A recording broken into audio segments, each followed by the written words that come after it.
हथिया हथिया शोर कैला गदहो नाली अइला जी।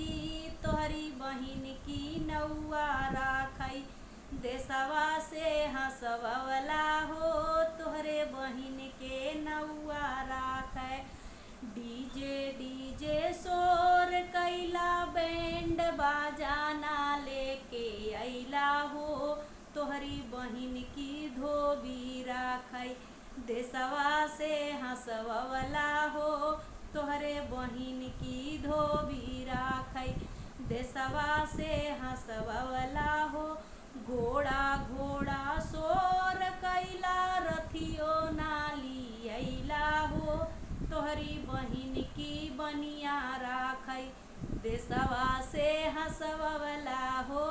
तोहरी बहिन की धुनिया राखई देशवा से हंसवा।